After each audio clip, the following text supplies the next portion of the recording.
Chair వేసి కూర్చోబెట్టారు. అందరు బాబాయ్ బాబాయ్ అని ఆయనకి వచ్చి అందరూ ఒక చిన్న సిట్టింగ్ వేసాం పెళ్ళిలో. సిట్టింగ్ అక్కడికి వచ్చి అందరు బాబాయ్ బాబాయ్ అంటుంటే ఆయన కూడా మన దగ్గరికి వచ్చి సరే మీరు ఏదో అందరిలో ఒక ఏదో డిఫరెంట్ కనబడుతున్నారు, నేను మీరు బంధువులు బాబాయ్ వచ్చా అన్నాడు. అరే అదేంటనే అనువయ్యా అన్న అని బాబాయ్ అన్నారు. తెల్లారి ఫోన్ చేసి మార్నింగ్ మీరు ఏం చేస్తారు బాబాయ్ అంటే నేను రియల్ ఎస్టేట్ చేస్తానయ్యా, ఇంకా ఏం చేయను. ఇట్లా టాటాలో ఎగ్జామ్ రాయొచ్చు అంటే నాకు రాదు అన్న, నాకు చదువు రాదు, నేను రాయను అన్న. నేను 10th క్లాస్ చదువుకున్నాను, నాకు చాలా పేద కుటుంబం, నాకు రాదు అన్న. ఒక్కసారి ట్రై చేయండి బాబాయ్, నేను ఒకసారి వస్తానని సూర్యాపేటకి వచ్చింది.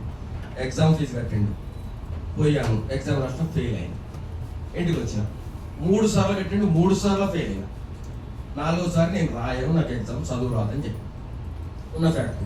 నేను 10th చదువుకున్నాను, చదువు రాదు అంటే ఈ ఒక్కసారి కట్టు బాబాయ్, ఈ ఒక్కసారి కట్టకపోతే మిగతా పైసలు మొత్తం నేను ఇచ్చేస్తాను, నీకేం టెన్షన్ పడదు అన్నాడు. పైసల కోసం కదా నాకు రాదు అని. 4వసారి వెళ్ళాను, పాస్ అయినా. ఈసారికి ఎన్ని తక్కువ వచ్చినా అన్ని ఎక్కువ వచ్చినాయి. పాస్ అయిపోయింది. ఇంటికి వచ్చినా ఏం చేయాలో తెలియదు. మళ్ళీ క్రాంతి సార్ ఫోన్ చేశాడు. ఫోన్ చేసి బాబాయ్ ఏం చేస్తున్నావు అన్నాడు. అంటే లేదు ఇక్కడ వెంచర్ దగ్గర ఉన్నా అని చెప్పిన. లేదు నేను సూర్యాపేటకి వస్తున్నా అన్నాడు. వచ్చిన తర్వాత సూర్యాపేటకి వచ్చాను. మరి ఏం చేయాలి బాబాయ్ అన్న. ఒక 4గురిని కలిపి అన్నాడు. పోతు 4గురిని కల్పించిన. 4గురు కల్పించిన తర్వాతకి ఫస్ట్ క్యాండిడేట్ నాకేం చెప్పలేదు, పాలసీ చేస్తాను చేయను అన్నాడు. నాకు ఇంకొక దగ్గర తీసుకెళ్ళా. ఆయన ఏమన్నాడు, నాది నా భార్య రాసేసుకోండి అన్నాడు. ఒకటే రోజు 4 పాలసీ చేసినాడు. ఒక పాలసీ కరెక్ట్ 6 monthsలో ఎండియేట్ అయ్యాను, 3 monthsలో ఎండియేట్ అయ్యాను. 6 months కూడా కాదు. అయితే నాకు లీడర్ మోడ్ అసలు ఐడియా లేదు. అసలు లీడర్ మోడ్ నాకు చదివే రాదా, లీడర్ మోడ్ ఏం తెలుసు, ఇవన్నీ నాకేం తెలియదు. ఈ క్రమంలో నాకు ఎవ్రీడే ఫాలో చేస్తున్నాడు. ఎవ్రీడే ఈలోపు వెంకట్ సారు, శ్యామ్ సారు, వీళ్ళందరినీ నాకు బలం అనేది ఇంకా చాలా ఎక్కువైపోయింది. ఇది బ్రాంచ్కి ఎన్నోసార్లు రావడం, నేను ఎప్పుడు రాలేదు. అయితే బలం ఎక్కువైంది. ఎప్పుడు ఫోన్ చేసి స్పందిస్తారు, నేనేమడిగినా సాల్వ్ చేస్తారు, సెకండ్లో నాకు రిప్లై ఇస్తారు. అని నాకు చదివేందుకు వీళ్ళందరూ పిల్లలు వచ్చి ఉన్నాయి కదా అనే ఆలోచనకి వచ్చాను. వచ్చిన తర్వాతకి వచ్చి నిమ్మలంగా అధ్యయనం చేసే క్రమంలో నేను ఇటలీ వెళ్ళా.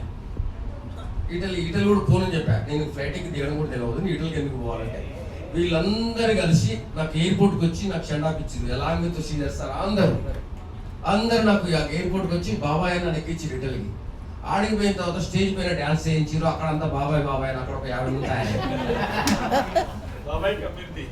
ఆడ ఒక 50 మంది తయారయ్యారు. ఇప్పటికి నాతో పాటు వచ్చిన జర్నీ చేసిన లేడీస్ ఒంగోలు ఇప్పటికి నాకు ఫోన్ చేస్తారు. అయితే అంటే తీరమాటలేదు కానీ ఇట్లా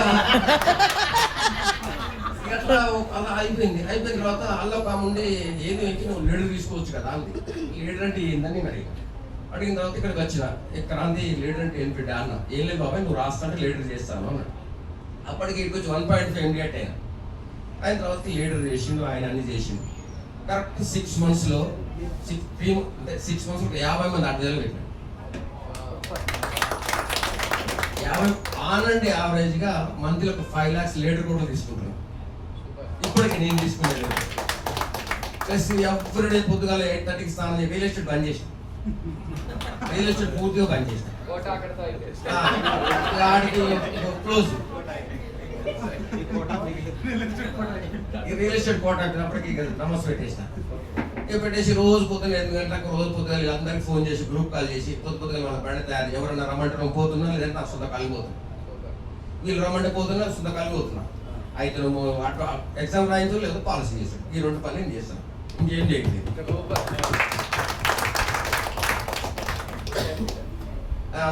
100% ఫుల్ టైం లీడర్. నాకు 3 పిల్లలు, 2 పాపలు. బాబు ఓ పాప ఫారెన్లో ఎంఎస్ చేస్తుంది, ఇంకో పాప ఇక్కడ సివిల్ చేస్తుంది.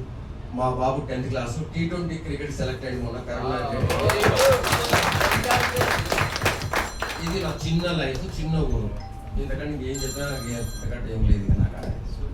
బాబాయ్ ఓవరాల్ గా ఎంత సంపాదించారు చెప్పట్లే. నేను 10 కోట్లు ఉంటా ఇక్కడ టాటాకి వచ్చి వీడికి వచ్చి అంటే ఆయన చూడలే కానీ నాకైతే పర్వాలేదు. నాకు ఈశ్వరుడు చాలా బాగా చూసుకుంటాడు. బాగానే వచ్చింటాయి టాటాలు. నిన్న 1,60,00,000 ఇల్లు కొన్నా నిన్ననే టాటా వల్ల. టాటాలు అంటే వాళ్ళు దాంట్లో సగం పైసలు ఉంటాయి.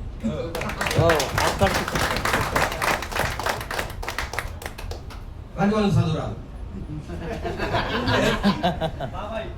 బాబాయ్ ఇంతమంది ఆశిస్సులు నాకు ఏముంది, ఎండియట్ లేదు, టీఓటీ ఉంది. రోజు ఒక పాలసీ, రోజు ఒక 50,000 పెట్టిన టీఓటీ అవుతాం. ఎక్కువ కూడా మీరు బిజినెస్ ఎట్లా చేస్తున్నారు మిగతా వాళ్ళకి కొద్దిగా నేనేంటంటే నాకు మీ దాంట్లో ఉన్న వాళ్ళు మీరు నాకు టైం ఇచ్చిన మీ ఇంట్లో మీ పాలు చేసుకుని వస్తాం ఈ వరకు రాసిస్తాను. మీరు టైం ఇచ్చి మీరు బయటకు వెళ్ళి మీ మేడం పాలసీ పెట్టుకుని వస్తాం. సూర్యాపేటలో ఒక లీడర్ ఉన్నాడు, మన దాంట్లో ఉన్నాడు ఆయన.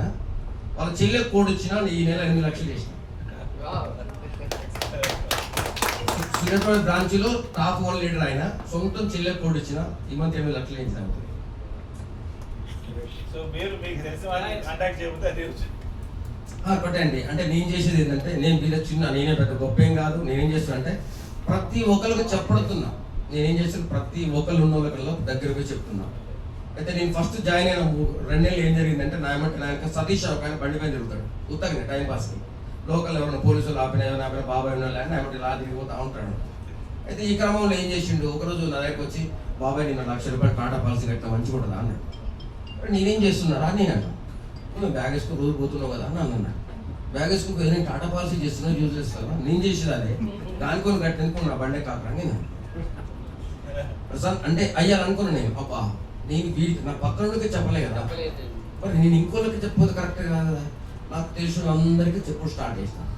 ఒకటే సార్, మనం పాలసీ చెప్పినా చెప్పకుండా వాడు మన ఫోటో పెట్టుకోవాల్సిందో మనం గుర్తుంచుకోవాల్సిందే. వాడు పాలసీ చేయకుండా ఇక్కడ మనం ఫ్రెష్గా ఆలోచించాలంటే మనం ఎవ్రీడే మనం కొత్త అడ్వైజర్ ఆలోచిస్తే బిజినెస్ వస్తుంది. ఎవ్రీడే కొత్త అడ్వైజర్. ఇవాళ ఎగ్జామ్ రాస్తే ఇవాళ పోతున్నాం. నేను లీడర్నైనా, నా దగ్గర 10 కోట్లు ఉన్నాయి, నాకు 20 కోట్లు ఉన్నాయి, నాకు కారు ఉంది. ఏ రోజు ఫ్రెష్. నేనైతే రోజు పనిచేసి ఇదే ఈ టాటాలో ఉంటా. నా జీవితం అయిపోయింది ఒకటి ఫిక్స్ అయ్యాను. నాకు ఇంత పెద్ద కుటుంబం వచ్చిన మా క్రాంతి సార్కు పాదాభివందనం. ఇంతకంటే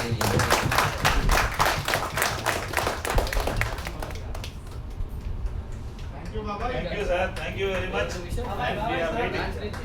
సూర్యాపేట మమ్మల్ని పిలుస్తుంది, వెళ్ళాలి.